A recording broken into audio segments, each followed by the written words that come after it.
नमस्कार मित्रों। भारत में वैसे तो कई लड़ाइयां हुई, लेकिन पानीपत की लड़ाई का जिक्र इतिहास में बहुत तरीकों से किया जाता रहा है। पानीपत की लड़ाई ऐसी थी जिसने भारत के इतिहास को बदलकर रख दिया था। दिल्ली के तख्त के लिए हुई पानीपत की लड़ाई के बारे में ऐसा कहते हैं कि इस लड़ाई में भारतीय राजाओं की जीत होती तो भारत में विदेशियों की सत्ता स्थापित नहीं होती।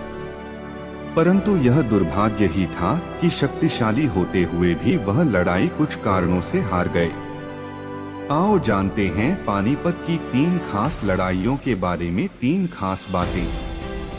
पानीपत की पहली लड़ाई 21 अप्रैल 1526 को दिल्ली के सुल्तान इब्राहिम लोदी और बाबर के बीच हुई थी। इस लड़ाई में इब्राहिम लोदी और उनके 15,000 सैनिक मारे गए।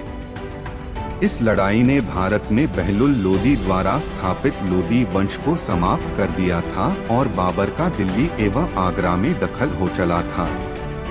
पानीपत की दूसरी लड़ाई 5 नवंबर 1556 को अकबर और सम्राट हेमचंद्र विक्रमादित्य के बीच हुई। इस लड़ाई में हेमचंद्र ने पूरी ताकत से लड़ाई लड़ी और वह जीत की ओर बढ़ रहे थे, लेकिन लड़ाई में एक मौके ऐसा आया जब मुगलों की सेना ने हेमचंद्र उर्फ हेमू की आंख में एक तीर मारा और वह गिरकर बेहोश हो गया। यह घटना युद्ध में जीत रहे हेमू की हार का कारण बन गई। अपने राजा को इस अवस्था में देखकर सेना में भगदड़ मच गई, जिसका फायदा उठाकर मुगल सेना ने कत्लेआम करना शुरू कर दिया। इस दृश्य को देखकर हेमू की सेना भाग गई, जिसके चलते अकबर या बैरम खां, अकबर का सेनापति, ने हेमचंद्र का सिर काट दिया। इसके बाद अकबर का दिल्ली और आगरा पर कब्जा हो गया। पानीपत की तीसरी लड़ाई 1761 में अफगान आक्रमणकारी अहमद शाह अब्दाली और पुणे के सदाशिवराव भाऊ पेशवा के बीच लड़ी गई थी। इस लड़ाई में सदाशिवराव भाऊ को हार का सामना करना पड़ा था। यह हार इतिहास में मराठों की सबसे बुरी हार थी।